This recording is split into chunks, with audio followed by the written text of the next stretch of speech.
కులం శక్తిరితి ప్రోక్తం అకులం శివముచ్యతే కులాకులత్వ సంబంధః కౌలిమిత్యభిధీయతే అని వామకేశ్వర తంత్రంలోనూ వామదేవ తంత్రంలోనూ ఉంది.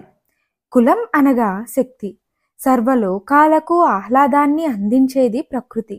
ప్రకృతి అనగా స్వభావం, ప్రకృతి అనగా ప్రకృష్టమైన కృతి. ఒకానొకప్పుడు సర్వలోకేశ్వరి అయిన అమ్మవారు ప్రపంచాన్ని సృష్టిస్తూ అనేక ఫలరసాలనందించే వృక్షాలను, నదీ నదాలను, ఇంకా అనేక అందాలను సృష్టించింది. ఇది అమ్మవారి విశిష్ట రచన కనుక దీనిని ప్రకృతి అన్నారు. ప్రతి జీవికి ఏదో ఒక స్వభావం ఉంటుంది. జన్మతః వచ్చే ఈ స్వభావాన్ని కూడా ప్రకృతి అని అంటారు. ఇక లోకాలను నడిపే దివ్య శక్తిని కూడా ప్రకృతి అంటారు. ఈ ప్రకృతి లేక శక్తి కులం అని పిలువబడుతుంది. తంత్రశాస్త్రంలో అంకులం అనగా శివం లేక శుభం, ప్రకృతిని అవసరమైన వేళల్లో నియంత్రణ చేసే శక్తిని, ప్రకృతిని పరవశింపచేసే శక్తిని అంకులం అంటారు. ఈ రెండిటికి అనగా కులాకులాలకు లేదా ప్రకృతి పురుషులకు ఉన్న సంబంధం అని భావం. ప్రకృతి పురుషుల కలయికయే సృష్టి. కౌలిని అనగా ఈ దివ్య ప్రకృతి పురుషుల కలయిక అని అంతరార్థం. కౌలాచారమని ఒక సంప్రదాయం ఉన్నది. గురువుల ద్వారానే తెలుసుకోవలసిన సాంప్రదాయం.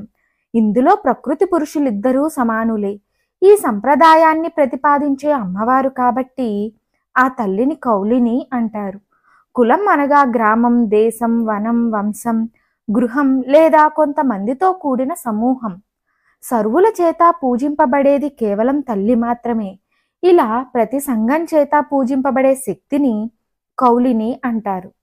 కళ్యాణేషు యాచితాదేవి సాచ కౌలిని అని తంత్రశాస్త్రం.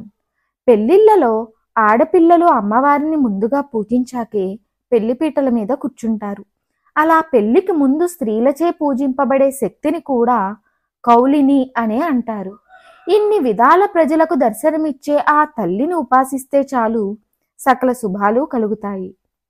మంత్ర ప్రయోగం ఫలితం తెలుసుకుందాం. భార్యాభర్తల మధ్య అనుబంధానికి ఈ మంత్రాన్ని 90 రోజులు జపం చేయాలి. ఈ 90 రోజులు గుడిలో అయితే ఫలితం అధికంగా ఉంటుంది. పగలు కానీ రాత్రి నిద్రించే ముందు కానీ శుచిగా ఒక ఆసనంపై కూర్చుని జపిస్తే భార్యాభర్తల మధ్య అనుబంధం అధికమవుతుంది. రోజుకి 108 సార్లు జపం చేయాలి.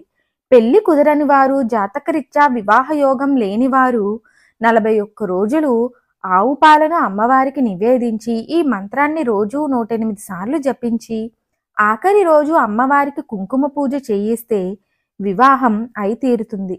ఇక బంధువులతో ఐకమత్యానికి ఈ మంత్రం రోజు 11 సార్లు చొప్పున 3 నెలలు చేస్తే సత్ఫలితం ఉంటుంది. మంత్రం ఏమిటో తెలుసుకుందాం. ఓం కౌలిన్యై నమః. ఓం కౌలిన్యై నమః. ఓం కౌలిన్యై నమః. మరిన్ని ఆధ్యాత్మిక విషయాల కోసం మా ఛానల్ను సబ్స్క్రైబ్ చేయండి. వీడియో నచ్చితే లైక్ చేయండి, షేర్ చేయండి, కామెంట్ రూపంలో మీ అభిప్రాయాన్ని తెలియచేయండి.